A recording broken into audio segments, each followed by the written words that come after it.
moto asala ete fait Kabila aza président na 2006 ezalaki kaka malumalu te ezalaki malumalu na Kamere. Kamere tangi kombo ya Félix Tshisekedi indirectement mais directement tangi bakomba batu FCC. Est-ce que bongo Kamere yibi eleki ya batu ya Kabila? Est-ce que voleur et photo la ndezaka Kamere c'est aussi un voleur mais ba voleur tout ya Congo faut ba kangama. Donc est-ce que c'est que quand ici trouble tala balongo li bande de fer na béton. Dans la minute Fati béton na tikali. Ata marteau mutoso yo betaka Fati béton pas Fati béton ça nini akwei. Nino boko sepela boko ba malheur ya Congo te boko ba malheur ya Ndeko Félix te. Kamere a volé, il n'a pas détourné, a volé, a blanchir bah preuve naïe parce que Tina Souka a dit ça va preuve à détournement. Le ministère public a créé na ba détail à la kisi nino boye salibo mais preuve palpable tangible na logique ya détournement va acheter. Lelo bobaki na kikuti baboma baluba lisu babukavu babomi baluba na lubumbashi baboma baluba saka baluba ngo baza sika rekende ke bandeko na biso baluba toke la bandeko na biso baluba mawa bazaka bandeko na biso ata Félix anzima akora coalition na Kabila me baluba baka bandeko na biso malgré bakote la Félix toke la bango mawa tangu Félix ako ya mbongo na ako kabolela baluba te ke le wa boza baluba ya bilo pe baluba be puissant na ba politicien nyonso Jean-Pierre Bemba Moïse Katumbi Martin Fayulu Adolphe Muzitu nani Félix Tshisekedi mutu ayebi Kabila lokola Kamere za te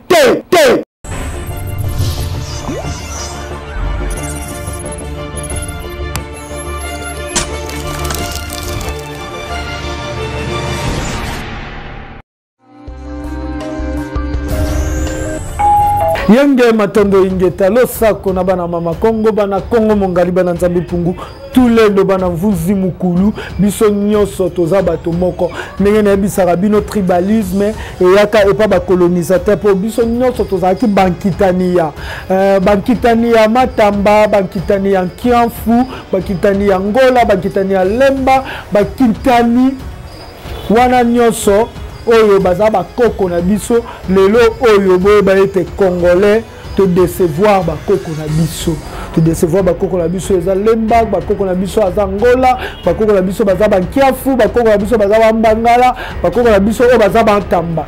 Je dis ça par rapport à quoi? Tozonga na mayende ko Félix Antoine Tshisekedi Kulutu Vital Kamere na Kabila ba ko sala et ko ça passe. Kamere vous a promis, nous allons mettre le feu. Parce que ça qui fait en Zanita fait en lelo et tumbi bandeko baluba na Bukavu. Bandeko baluba batumami après procès il y a Vital Kamere qui est condamné à 20 ans de prison. Lelo yo bandeko ba o batumbami wana ce sont des Congolais comme vous et moi. Ce sont des Congolais. Oyo bazana droit à vivre na étendu tout ya mboka na bango Congo ndenge la constitution epesi librement nini esali batumbama bandeko lelo to pousse à réflexion au-delà ya UDPS to pousse à réflexion au-delà ya FCC to pousse à réflexion au-delà ya cache to zo réflexion to kende na réflexion philosophique pour bien comprendre nani azana sima dossier ya 100 jours. Albert a eu 200 millions de dollars.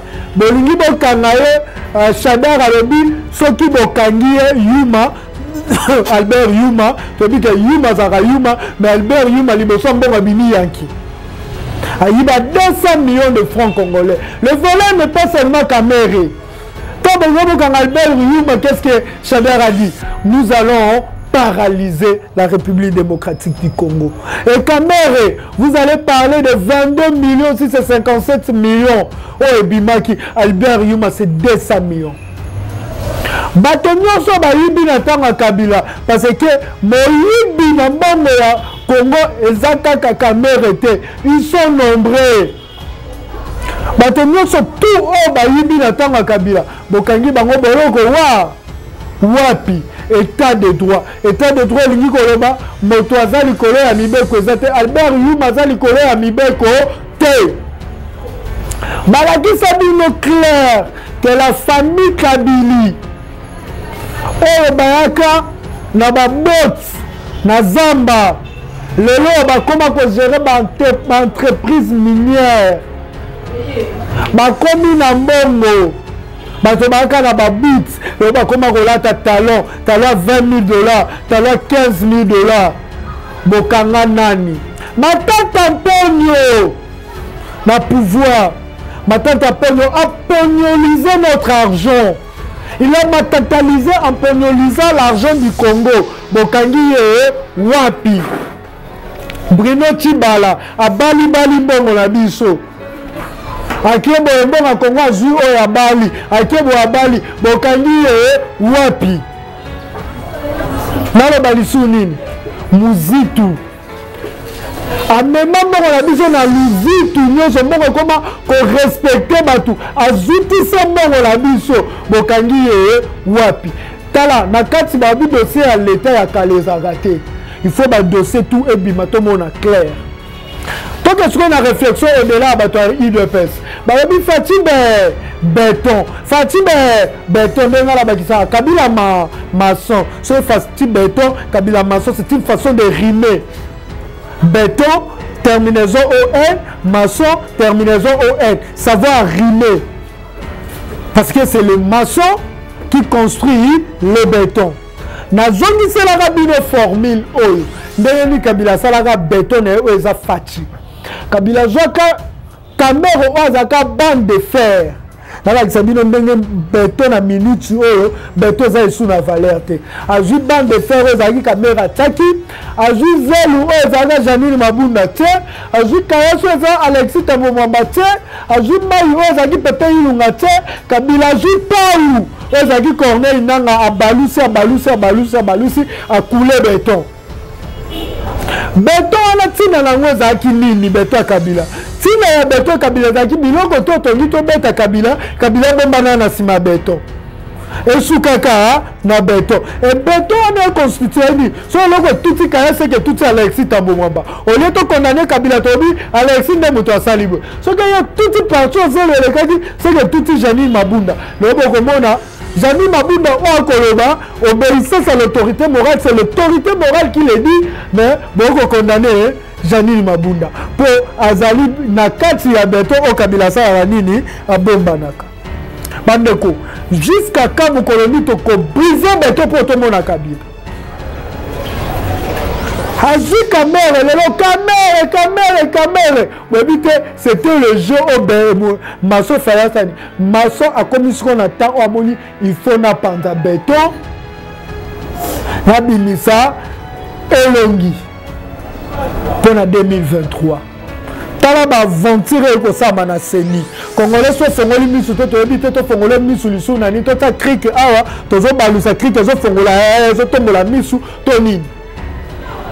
Aventure pour montrer aux Congolais il n'y aura pas des élections crédibles à la République démocratique du Congo s'il n'y a pas eu soulèvement.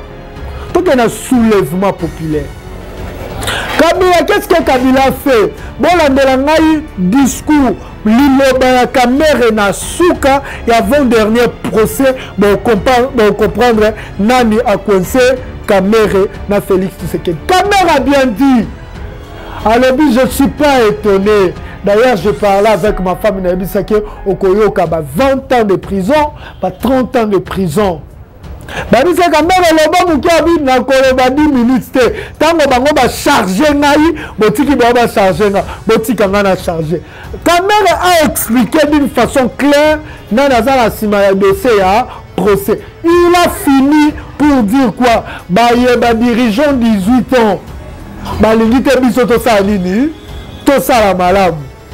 Donc ça veut dire que dirigeant 18 ans de baza simaya dossier wana. Il n'a pas accusé Félix Antoine Tshisekedi. Pourquoi?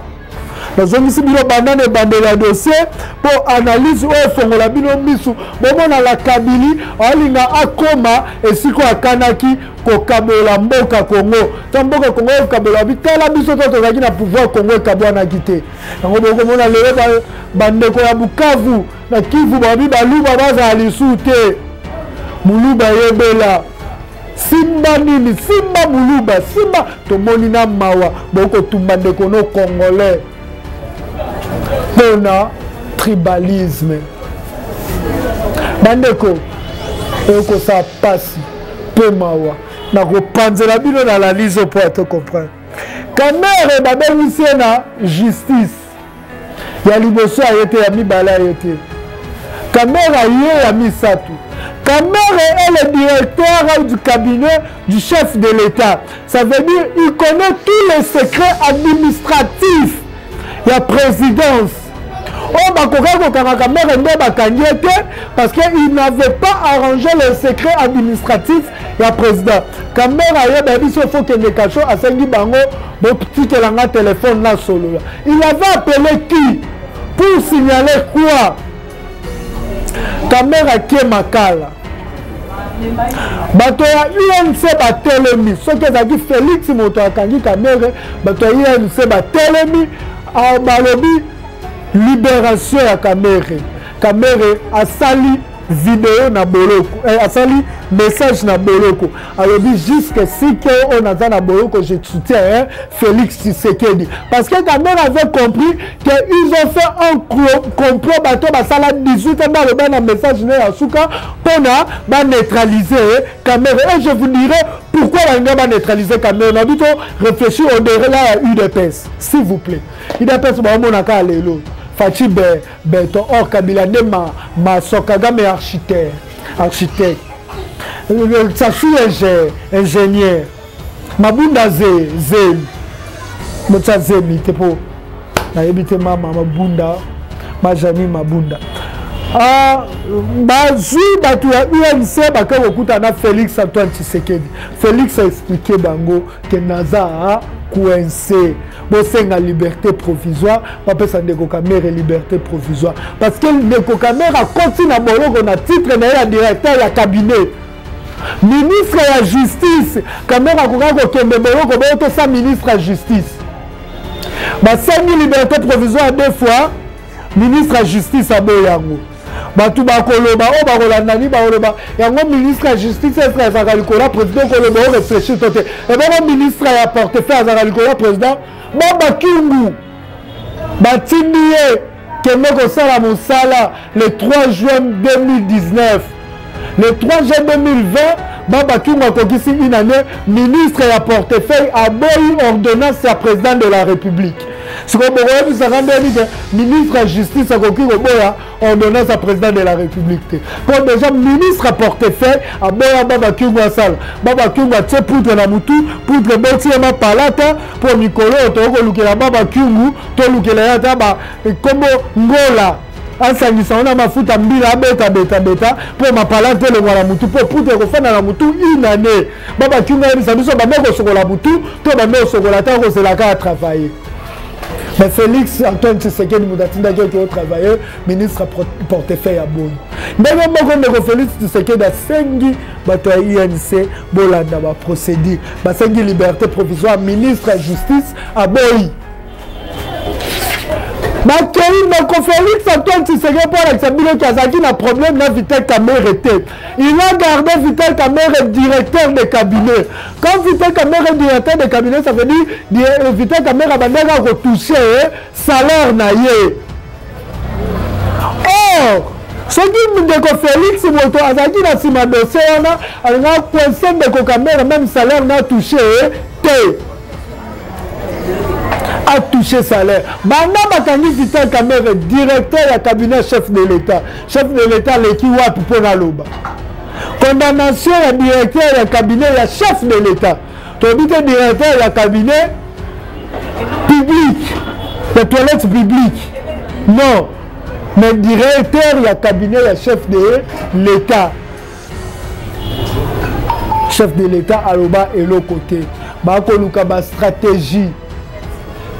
Bon, bokende na procès bokomona mingi bato oyo Kamere tant Kamere vous a promis on va démontrer le boa presse ezala bato babi Kamere alinga tanga kombo Félix Tshisekedi Kamere tangi kombo ya Félix Tshisekedi indirectement mais directement tangi bakomba bato FCC botala ba DG oyo bakangami na le 500 jours ezaki bakombo ya bato ya FCC Kamere voulait humilier FCC mais bato ya IDPS na comprendre te basangani baliela FCC pour ba humilier Kamere et pourquoi FCC voulait humilier Kamere moto asala ete fait Kabila aza président na 2006 ezaki kaka malumalu te ezaki malumalu na Kamere moto ayeli biso na Kabila sûr 100% sûr la sûreté ezaki Vital Kamere 2006 na ba politicien nyonso Jean-Pierre Bemba Moïse Katumbi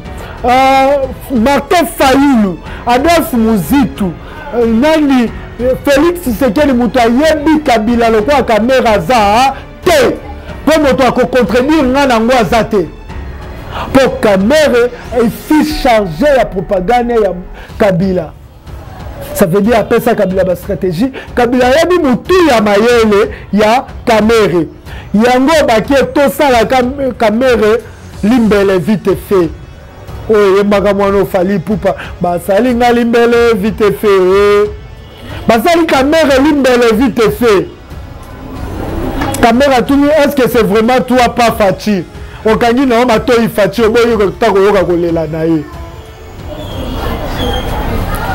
Kamere bakangiye parce que ils ont peur na 2023 moto bakobimisa ezala na bato baza fort bato baza l'art yako babi tout flatteur vient au départ de celui qui l'écoute Tobayate Kamere aza na l'art de bien parler vous avez l'art de bien parler le temps Kamere bien taba échoué celui qui tient Kamere wana à kokosa ma population bakozonga sous le pouvoir il faut to lembisa béton tala balongo li bande de fer na béton déjà la minute Fati béton ndenga tikali ata marteau mukeso yebetaka Fati béton pas Fati béton ça nini akwei bino boko sepela boko eba malheur ya Congo te boko eba malheur ya ndeko Félix te Kamere a volé il n'a pas détourné à voler à blanchir ba preuve na parce que tina suka le bible la ça ba preuve ya détournement ministère public a cueilli na ba détail à la kisi nino boye bo sali boye mais preuve palpable tangible na logique ya détournement za quitté est-ce que Mongo Kamere yibi eleki ya bato Kabila est-ce que voleur photo la ndezaka Kamere c'est aussi un voleur mais ba voleur tout ya Congo faut ba kangama donc est-ce que ce qui est ici trouble on va mettre les faits bozaki na ba image bomoni bande kwa Bukavu ba bimi ba luba nani na bango lisute pour la mira kinza zonga mere pour na informatique na sa doso na tanga bino na ba kombo ya batu oyo bazoza complot pour na boma baluba lelo bobaki na Kikwiti baboma baluba lisu na Bukavu babomi baluba na Lubumbashi baboma baluba sanga baluba ngo baza singa ko kende te bandeko na biso baluba toke la bandeko na biso baluba mawa bazaka bandeko na biso ata Félix Anzima accord à coalition na Kabila mais baluba baka bandeko na biso malgré ba côté la Félix toke la bango mawa tangu Félix wa kolia mbongo ne ako kabolela baluba te ke le roi boza baluba yo bino pe baluba bo puissant nous avons kabolela bino mbongo te bo kokumisa li boso mabe pona nini bandeko s'il vous plaît mbongo yoko kende mabe mboka oso ezaki mwasi engeza moto aza likolo munene na se mukena na olula ye pour na budget lego ezate mais ta ba promesse tondi sika likolo mwasa yoko juna pour Félix on tout au monde so talibé belle so tali Congo na promesse c'est un Congo prospère Congo na promesse c'est un Congo développé kita siko na se na Bible ya bingulu Congo est en médiocrité. Niveau un Félix a commis Simboko et commis folie d'amour. On dit que Mobali a Zoko Sangama comme Mobali a Oko Sangama Nasa Anini. Nanti mais pour la folie d'amour. Donc on comprend que Marco s'habille sur la promesse. Mais folie d'amour, tout ça Anini. Tout dit maillé. Papa Bimi, alors qu'on s'est moi, j'étais encore au bureau, j'ai traité les dossiers. Maman dit que papa a recours ça. Mais le roi a lingué mingi Nasa Anini. Nandima papa tango kendaka avozonga so moni erre le ko na bureau benga lo ba maman na kozonga herbe tala pesi ata façon yako justifier le kuta na ye. Est-ce que pourquoi bolingi to kende na folie d'amour biso ba homme mature bolingo oyo ba ko linga ko lakisa biso ya pouvoir Félix Tshisekedi okomi bolingo ya mwana mineur o ko kola na baka na ba commune ezaka baka na fingi commune moko te. Toba quartier ba komona ngo bandira baka ayoko linga siko mwana oyo afanda kana Gombe na Montfleury na nini mwana ana siko pe ayebi nyoso ko sala nyoso alangwise mutu afinga papa na ete po azwa zero po ata fingi papa bengani na ndako OK Montfleury mais mwana ngo pe na Montfleury et pas ngoza ya ete pa papa bango. Ndenge bolinga bombe mabiso na pouvoir bolinga bombe mabiso na lire que mwana osanga papa somela na vie mais papa ta vélo za la ngoti o po Félix bangisa la biso mboka na ta pouvoir mukia za la ngoti e komi tango ya kotelema congolais a bazwi Bukavu nde mwana nsemi yango wana lisola Coroné bandi Coroné banga baza dibundu dia Congo te et bien là, qui sont du bout du bien Congo, c'est là. Si nous sommes dans la Corona, bon, j'ai qui si bon ça nini, bon, peut savoir qui ça n'a rien Jérôme Mouniangue, y'a qui? Bon, peut savoir, bon, bandino vient à Liboma, ton Dimibino, bon, Kangi vient Liboma. Viens même mon enseigne, l'intellectuel, l'intelligent, viens comme Liboma. Viens babenye bataliboma bio bobeti maboko bobi viens za mutaliboma viens fanda na scène pepe viens fanda na scène pepe to kibino bote viens na prison eza scène pepe lelo viens malade viens coronavirus tango viens kokufa ba Kongo pe kosala nini ekotelema ba lo bape ba luba kuna lisusu te tiko boko mona tene boko bebisa mboka ba luba te pour ni ba kotala mutu akangaki nani mwanase milioni kaso moto ayaki kofilme kotuna bakestion depuis tana nani Tambwe Eliezer moto afilmaka bango nani ntango bango beta mwana mwasa mwanase bibi kaping moto azala pouvoir nani ndeko Félix Tshilombo ndeko s'il vous plaît tozala na bomoko bazwa biso te na jeu ya tribalisme Moluba a Congolais, Mokongo a Congolais, Nani a Congolais. Et quoi biso? Et quoi bande quoi Bukavu? Ce qui est pour l'intérêt peuple biso tout côté ma bomolande, c'est quoi bande quoi Benito Lobaka, to Bimaka, to Kenda na Monisco pour l'Alex biso tout aux aba Congolais. Et quoi République démocratique du Congo? Et quoi ya Mboka Nyonso? Et quoi province Moko pour les choses pour l'intérêt à bateau quoi ya moto Nyonso? Mais pour n'alelo faisons qui mouké la lobby, to réfléchir au-delà, il y a bateau ya UDPS. Oh bah comme on a Fati Beto Kabila maçon.